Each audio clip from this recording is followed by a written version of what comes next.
Hey, thank you so much for joining us for the Evolution of Faith podcast. We want to let you know in this episode, every so often you will hear clicking and ticking in the audio. I promise you, you'll be able to listen to the conversation totally fine, but I was having audio issues from where I was recording, as well as internet issues from where I was recording. I promise you, we will do the best we can to address this and make our experience even better as we move forward. Again, thank you so much for joining us. Here's today's episode.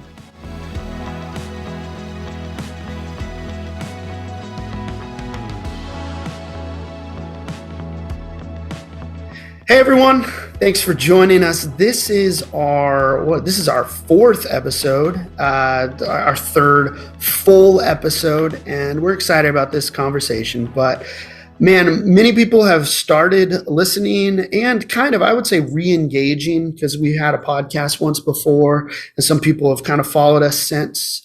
But I want to encourage everybody, if you're watching this, if you're listening to this, our whole goal is to have conversations for people who, man, maybe God's doing something in you and you're like, oh my goodness, what God is leading me to, some of the ideas, what he's doing in my heart and my mind is looking a little different than maybe I expected as a kid, or maybe how I was raised within Christianity. And we want to have those sort of conversations where we're continually pointing people back to the heart of Jesus. And man, the heart of Jesus, part of that big metanoia, that change of heart and mind, in English, that's repentance.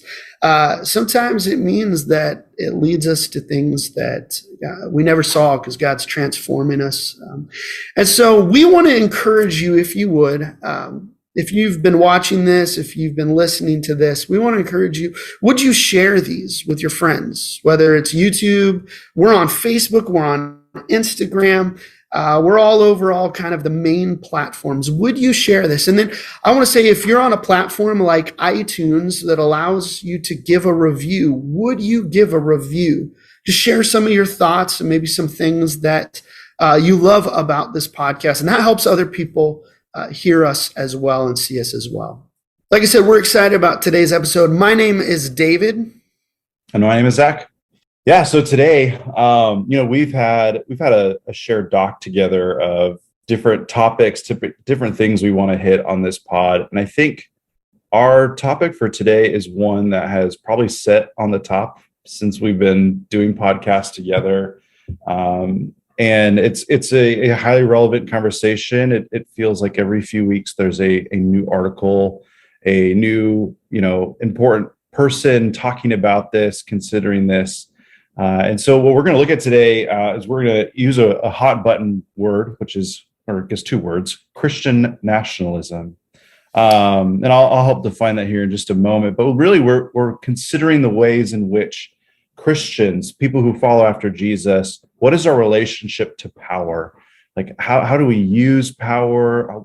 To what extent are we called to influence policies and politics, and to what extent are we supposed to join political parties, and to what extent is our nation supposed to look like the certain morals? I know we're on a podcast, so I'm using air quotes, the certain morals, air quotes, of Christianity. That really came to head for me. I think this was last week.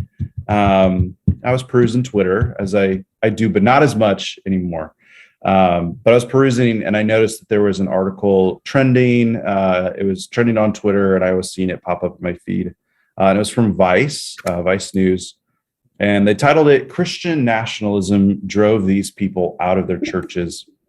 And for me, it was a pretty sombering article to read, as this is not just kind of a conceptual conversation about Christian nationalism, but also looking at like real life testimonies of people who are witnessing this in their church and being turned off, and then subsequently turned off to Christianity, which is just like, man, that just breaks my heart. Like hearing these stories of people who were deeply committed to this church, and then their church started to take a different direction, or maybe more exposing their real intentions, and that becoming a huge turnoff, and being completely counter to the way of Jesus. And so That's something we wanted to look at today. Is I imagine that there are many people out there that you might know if you're a listener, or maybe even yourself, who's encountering this, who might be finding themselves in church and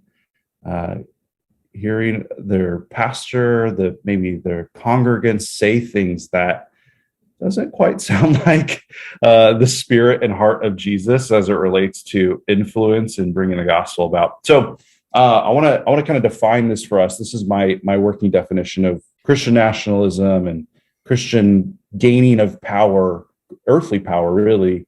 And then we can kind of jump into our conversation, David. But this is the working definition I've got. So Christian nationalism is a combative form of promoting selected Christian morals. That's selected is key there. Wow. In the political sphere and using political influence to make those changes in our country. It's working on an assumption that we in America live in a Christian nation, so it should have Christian morals, and by any means necessary, we will get to that end. And another key also in there is combative. This is a very combative attitude. You'll hear phrases that sounds like we're on I think in the article in Vice, they said something about this idea. Christianity is in a cruise ship. We're on a battleship. It's a very combative language. So this might look like, promoting very specific political policies and very specific political parties. I mean, if we're being honest, this is usually seen on the right. You see it far right uses of Christianity. So we're seeing this, and it's creating all sorts of division. We're seeing people leaving the church because they're reading the words of Jesus and his actions, and then they're looking at their pastor and what they're saying is most important and what we need to do, and that this is the gospel. And we're seeing people leave. I know I have my own story of wrestling with this. But David, I would just be curious to hear from you, your own experience with Christians in power and your own wrestling with that, your own experience. Yeah, I think that's one of the things that I struggled through in two different waves. When I was 19, that's when I really started wrestling with faith and Christianity in general. But I started asking questions because I don't know how much I'll go into this in this episode, but I was born and raised in Colorado Springs. Colorado Springs is, they joke, the Vatican or the Mecca of evangelical Christianity. And you have the Air Force Academy there, you have Peterson Air Force Base, you have NORAD, you have Fort Carson, and huge military presence. So there's this tie. I mean, I grew up in a little Christian fundamentalist church that would do July 4th celebrations for church services where we'd honor all the branches of military, and we would sing patriotic songs. And in that, I remember there was one individual in my church growing up who was highly involved in politics, and he even ran for one season. And when he ran, a bunch of us from the church kind of got behind him. He would lead charges for picketing like abortion clinics, and us kind of as a church going out and stepping out. And I started questioning a lot of kind of what I would say was, or what I understood to be kind of a blind, getting behind a specific political agenda. Probably when I was 19, 20, I came out of my first year of Bible college and didn't really want to have anything to do with it. And then I would still get hired for certain things because I was in Colorado Springs and I was a worship leader for one of the bigger churches in town. And one of the things that I've told you before, Zach, that I was hired for was every year they would have basic training at the Air Force Academy, and they would hire me as a worship leader for their chapel service their first week at basic training. And so a couple years in a row, there's 800 to 1,000 cadets shoved in the Air Force Academy Chapel. If ever you've seen the Air Force Academy Chapel, it's got a really unique architecture to it. It's supposed to look like planes or jets, fighter jets, kind of standing on top of, I guess you could say, facing straight upward, and they're all side by side. And then in the very back of the chapel is this cross, but it's not a cross; it's swords that are kind of laid on top of each other. And I'd be leading worship, in those days. It was, how great is our God, and some of those tunes that I'd be leading an entire room. They've just gotten yelled at for 2-3 days straight. They're weeping their eyes out because they just want to go home, but they can't. And led worship for them. But it was, I would say, 2015, 2016 that I kind of had my second kind of evolutionary moment. And that was, I was told to read Brian Zahn's Farewell to Mars. Mars is the Roman god of war, and is basically a book he wrote to talk about his perspective of nonviolence. He holds a nonviolent ethic. Some would say pacifist, but there's really nothing passive about it when you look at the way of Jesus. Honestly, I got 3/4 of the way through, and I started reading about his trip to the Air Force Academy, and he started breaking apart all the architecture that I had never thought about. I had just been raised there. And that's where it hit me. I had kind of repentance moments where I realized, like, oh man, like this is legit. Like, we want our God behind our military might, and so therefore our architecture and how we shape our beliefs is kind of behind that. And that was one of those moments. I still remember I was driving from Santan Valley here in Arizona, and I was just like I just remember that feeling of like, oh man. And so that was kind of the moment where I realized how much of my childhood being raised in church has been to say that our God is behind our national movements and our political movements and our military movements. And I kind of had to let that go and allow my mind to kind of reshape. So yeah, that's really good. I think that's a great realization. I imagine there's a lot of people who've had similar stories of, I grew up assuming that the life of following Jesus was to see a marriage between it and my nation, right? Like, and I got to get behind the right guys, and we'll make the right changes, and we'll get back to being a Christian nation.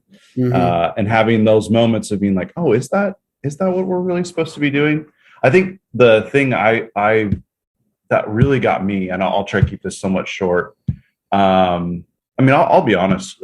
So for me, it was 2016, and that lead up to the election, I was registered as a Republican, and I grew up that was the only way to vote as a Christian. That was it. And I just remember that year thinking, this is the best guy we've got. Like, this is the best guy for us. And I unregistered as a Republican that year and just put no party affiliation, because I was like, this is ugly on both sides. I don't want to sell my soul or tie myself to one political party in the search of influencing my world for Christ. I feel more free to pick and choose, if you will. But I think the thing that really got me was this feeling of the ends justify the means. And I think that, to me, is one of the biggest concerns with Christian nationalism, is this kind of bulldozer mentality of we want, like, there's a piece that I feel like very empathetic towards, particularly because I grew up believing this, and seeing a great marriage between my faith and the USA. I mean, we sang the songs of the branches of the military for 4th of July weekend at my church, and we sang God Bless America. And now I look back, and it's hard to imagine the early church doing that with Rome, and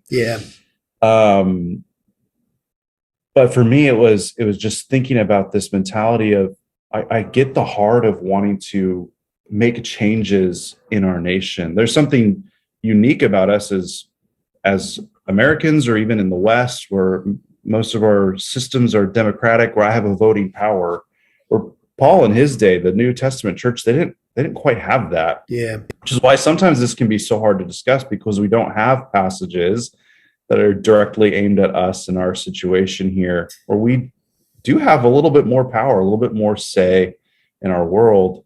And so for me, I was thinking about the way in which we lift up ugly things in hopes that maybe a little thing of hope, a good thing will come out in our nation, and that we'll just we'll sell our soul out for a guy, we'll sell our soul out for a policy, a politician, a party, in hopes that, insert vague Christian moral will be implemented in our nation. And that's why I use the word in my definition, selected Christian morals, because with Christian nationalism and this bulldozer mentality, you don't see turning the other cheek, loving your neighbor, you see kind of broad morals of Christianity in it. We see this both in the political world with the church, but I think we see this in the church in general. When we want to get things done, we want to grow our churches.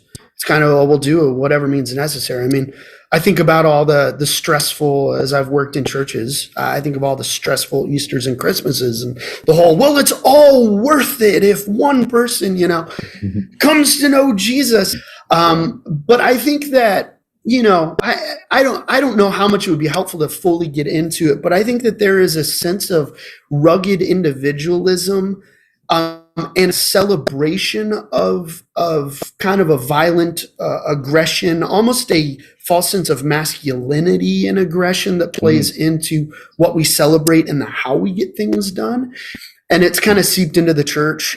Kristen Dumais, I'm halfway through her book, Jesus and John Wayne. And that's pretty much just her whole point. And then she kind of walks through American Christian history through that. Randall Balmer's another really good thinker. He wrote the book, The Making of Evangelicalism. And then there's some things he's unpacked. I think, let me see if I could find, so Bad Faith is his most recent book, where in The Making of Evangelicalism, he kind of sets up a couple pillars that have brought us to evangelical Christianity in America where we're at. So like the shift of from First Great Awakening to the Second Great Awakening, how they did evangelism, eschatological shifts, so postmillennialism versus premillennialism, that whole shift. And then then you have kind of the Jesus movement, and there's this Christian subculture that then has fed into the rise of the religious right. Now, what he did in Bad Faith, and I haven't read it, but I've heard a lot of interviews with him. What he did was he actually broke down, because people asked him to, the rise of the religious right, where he basically talks about how in the South, Christian schools, there was segregation that they wanted to hold in the 70s and 80s. And so what they did was they got behind, honestly, abortion as the topic to kind of get good justice-minded Christians behind, in order for them to have their religious rights for nonprofit so that they can keep their segregated schools.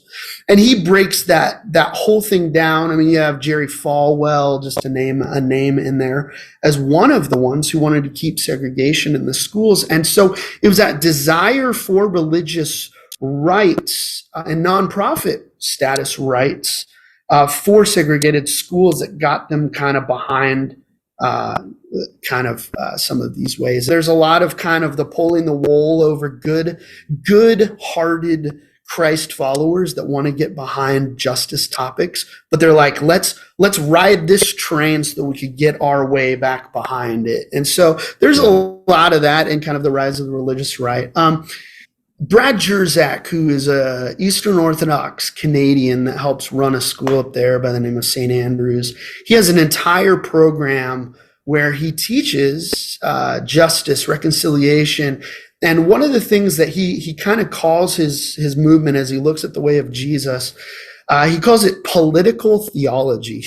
that political theology is us taking the way of Jesus and attempting to just figure out, okay, like, what does this mean to live faithfully? And there's a couple things that he sets up where he talks about, and you talked about this, the early church. The early church kind of had 5 different values that they held to, and I would say some of them, our far right would be like, yeah, and hate the other ones, and then our far left would be like, yeah, and hate the other ones. But here's what he lays out. They were anti-abortion, which was a practice then. They're anti-abortion and anti-infant exposure. If you're familiar, if you didn't want a baby, you just left it outside your door, and that was a practice. And so Christ's followers were anti-abortion, but they would also go and pick up these babies and take them in and adopt them. They were committed to the poor. They had a strict sexual ethic. They were committed to immigrant care, and they were committed to Christ-centered nonviolence. So those are the 5 ones. And so if you look at kind of a bipartisan way of thinking, one side seems to be anti-abortion and a strict sexual ethic, but maybe doesn't always like taking care of immigrants the way maybe some Christ followers would encourage them to, or committed to taking care of the poor in some of the same ways, or even committed to nonviolence. And that's some of the stuff we're talking about. But the other side, they'd be committed to nonviolence, committed to immigrant care, committed to taking care of the poor. They might not like the anti-abortion or the strict sexual ethics. And so when we look at the early church and how they embodied what they believed the way of Jesus was, it would probably for us challenge both sides. And I think that there's a lot we could learn. I don't think we look at the early church enough. We just kind of, sometimes I think we think that this whole Christian thing we kind of invented here in America. And so we kind of hold the patent to it. But I think there's a lot we can learn from the early church. One last thing about that, and I'll be done. When we look at the early church, the key for us, again, is to be transformed by the way of Jesus. And then as he transforms us, that's the good news working in us, we embody the way of Jesus. And what people see not only are the works and the way of Jesus, but it's also the fruit. The love, joy, peace, patience, long-suffering. And so sometimes when we look at the leaders, or we look at the ways of getting behind the leaders on our day and age, first of all, do those leaders embody the fruit? And in the way in which I jump on, am I embodying the fruit? Those are questions that we need to ask. And when we look at the early church, up into the 200s, I would say that Christianity was such a minority, it was a persecuted minority, that what studies tell us is that there was one Christian for every 230 some pagans. I mean, it was a minority, it was a persecuted minority, and they're living like Jesus, they're loving like Jesus, they're living these values I talked about, anti-abortion, they're committed to the sick and the poor and the needy. So much so that there were 2 different epidemics that popped up in those time periods, 2 different plagues that now we don't fully know what they were. That could be smallpox. But after the second plague, the Christians stuck around during the plagues. They stuck around to take care of the people who were dying and sick from the plagues while their families all fled for the hills. The Christians are like, no, we want to ease the pain of the people dying. And they were so effective that by the end of the second plague, they went from 1 Christian every 230 some pagans to 1 Christian every 4 pagans. Wow. They were that effective. And it had nothing to do with them jumping on political power. It had everything to do with them showing the love of Jesus to the people who were in need. So, yeah. That's really good. I mean, as you said, the history of Christianity is so important in this conversation. And I think we could do a whole pod on that too, because I think that's something we miss out on. And there's a whole lesson there with Constantine that we don't have time to get into today, but is a great example of when nationalism and the marriage of Christianity and earthly powers goes wrong. Well, I think if I could speak to that, though, some of the ethics had to shift. And you have Augustine, who, I mean, Augustine's the one that changed. And I want to go back into it because this is my personal ethic and conviction. I don't judge people who don't have the same one, but a personal ethic, because I look at the early church, I am a nonviolence guy. You have Tertullian saying things like, when Jesus disarmed Peter, he disarmed the swords of all Christians, Yeah. But when Christianity not only became legal to practice, but after Constantine, it became the dominant religion. Augustine, that's where he comes up with just war theory.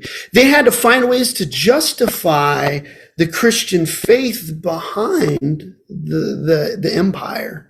And so, I mean, just speaking to that, that's one of the ones where you got the things that are in conflict. You got to find ways to kind of ease that conflict, and that's the tough thing. Yeah, yeah. And your mention of Tertullian, I mean, he's a great guy to study too in this conversation. Is what's his? Shall we carry a flag? No, It is a rival to Christ. It's a lot to think on. Well, I think something you mentioned there at the end with the early church and their response to these pandemics and their response to taking in and living out the life of Christ. It kind of brings me into this. Okay, if followers of Jesus are called not to grasp for earthly power, not to ride the coattails of people who are not, displaying the life of Christ, but maybe they believe in one little thing that we believe in, so I'll ride with them, and very combative exercises to get our morals in. It makes me think of, like, if the gospel is producing new life in us so that we produce fruit, right? The fruit of Christ. Christian nationalism is almost trying to take those pieces of fruit and tape them onto a dead tree and say, like, look, we're going to change these morals and these ethics in our country, and that'll produce the gospel. And that's the wrong way, right? One of the passage that I've been thinking on a lot about is Jesus' conversation with Pilate, and this is John 18. And he's having this whole thing, and Pilate's, trying to get him to talk about how he's this king. Where is this? Now I've lost my passage here. Okay. So Jesus says this as a response to Pilate. He says, "My kingdom is not of this world. If it were, my servants would fight to prevent my arrest by the Jewish leaders." And there's so much packed into what Jesus is saying there, because what I think he is saying is twofold, right? On one instance, he is saying, look, the people who follow me, they're not fighting, right? It goes with Paul, right? In Ephesians, our fight is not against flesh and blood, right? And here's Jesus saying, like, the people who follow me are not here to fight. And the other side of that is to say that there's a way to follow Jesus that brings about victory and brings about power, because this is the moment Jesus is about to go to the cross and defeat sin, defeat death, rise 3 days later and bring new life. Like, Jesus is victorious and there is power found in Jesus. But getting to that moment, getting there was not through the means of fighting, not through the means of combating and doing things by earthly power, right? Jesus certainly could have stepped in and just have been a bigger, badder Caesar, right? He could have taken over Rome, and that's what many of his contemporaries expected of him as the Messiah. And I think that's what's troublesome, is that we look at Jesus in his life and we fall into this pitfall of, we see earthly power around us and it feels like it's the best tool to go about following Jesus and the best tool to bring about the gospel. And Jesus himself never did that. I mean, the way he got to ultimate solution for everything, going to the cross and dying and raising again, was self-sacrifice, was this way of life that he lived in the gospels that is so counter. It's so hard. That's why Jesus said this is a difficult life to follow. We gotta pick up our cross. We gotta die. There's a lot of weakness in that. There's a lot of self-sacrifice, and through that is revealing the power of Jesus. So it's not to say that Christians don't have power, but but our power looks way different. Our influence looks much different than jumping on a political bandwagon, than fighting, than doing violent acts to, produce some sort of effect. It's very different, and Jesus is the point to all that. I don't know. Do you have any other thoughts? We're wrapping up here on time, but I actually there's a lot we could dig into. We could even make a second half of this or extend. So the Matthew passage around Jesus' crucifixion, Barabbas, I think it's Matthew 27, halfway through, I think it's 15 through 18. It sets up Barabbas, and it says Barabbas was in jail because he was basically accused of murder in a violent insurrection. And I think about, man, we just lived through insurrection. And Barabbas represents a group. Now, there were multiple groups of people. There were the Zealots. There were Galileans as a whole believed that they were, the Messiah would come to them first and then, build up their army and they'd go fight, And so there were all these mindsets. And we see in the Gospels, especially Luke Jesus is pushing, even when they talk about this whole violent means of getting things done, he's like, do you think, do you think the sins of the Galileans are anything worse? In Luke 13, he says, unless you repent, you too will also perish. And then Luke, after the Zealots are waving palm branches saying, blessed is he who comes in the name of the Lord. In Luke 19, what does he do? He weeps over the city. He's like, I wish you would have known what have brought you peace. But in Matthew 27, it's fascinating because they offer Barabbas and say, you can either have Jesus or Barabbas. And they want Barabbas freed as opposed to Jesus. Yeah. And I think nowadays we want Barabbas instead of Jesus. It's like Jesus isn't good enough. And it's fascinating because in the passage you mentioned, the John 19, which is, the John's gospel account, after he sends Jesus to be crucified, they say, we have no other king but Caesar. Jesus wasn't good enough for them. And I want to read to you, this is from Brian Zahn's book, Postcards from Babylon, The Church in American Exile. He quotes here Robert Jeffress, who, if you know him, he's one of the spiritual advisors, or was, to Donald Trump, and has First Baptist Church Dallas. He's the pastor there. Here's something that Robert said when talking about the future president. This was back April of 2016. He says this: when I'm looking for a leader who's going to sit across the negotiating table from a nuclear Iran, or who's going to be intent on destroying ISIS, I could care less about the leader's temperament or his tone or his vocabulary. Frankly, I want the meanest, toughest son of a gun I can find. And I think that's the feeling of a lot of evangelicals. So what he's saying here, and Brian says it, that's Barabbas. Barabbas was a national hero, a violent revolutionary willing to kill in the name of freedom. When you say, I want the meanest, toughest son of a gun I can find, be careful, because they'll give us Barabbas. And I think that says a lot about our mindset of what we seek power. I could keep walking through this. James 3, right, where there's selfish ambition, envy, all these things that we see. This is how we're going to get things done pragmatically. It says you find all evil practices. Yeah. But then it lays out here, I'll pull it up here. Then it lays out, it says, but the wisdom that comes from heaven. And so this is kind of his way of talking about spiritual fruit, right? The fruit of the Spirit. He says, then is peace-loving, considerate, submissive, full of mercy and good fruit, impartial and sincere. Peacemakers, I love this, peacemakers who sow in peace will reap a harvest of righteousness. And it's the same conversation in Revelation, man.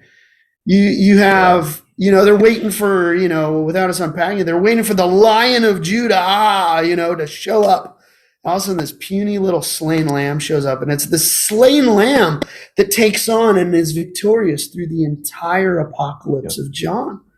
It's by the blood of the Lamb and the word of our testimony, even being willing to be put to death, that we're victorious. Then it's this dragon, that's the Satan, that gives power to the beasts in the next chapter. And those beasts look like that same, satanic wisdom that James 3 talks about, spewing lies and envy and then violence, right? Yeah. And it says that this puny little slain lamb is what's victorious, and we'll overcome by the blood of the Lamb. So it's a self-sacrifice that we see embodied in Jesus, that if we take that on, that's where the power is. But we really struggle seeing that and understanding that. Yeah. We could do a whole episode on Revelation 5. I know you and I love chatting on that. Yeah. The lion doesn't show up, and they're looking for a big, that's the thing, right? Going back to that quote, a beast to take on the beast. Yeah. Instead, it's a lamb. Yeah. Well, maybe we will have to do a part 2 on this, but we're coming close to the end here. So, David, maybe let us know how else we can continue this conversation and talk about the podcast.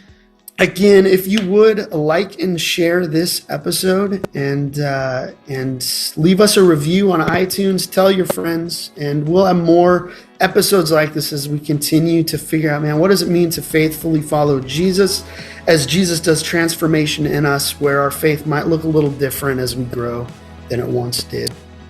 Thank you so much for joining us, and we'll see you again. See you next time.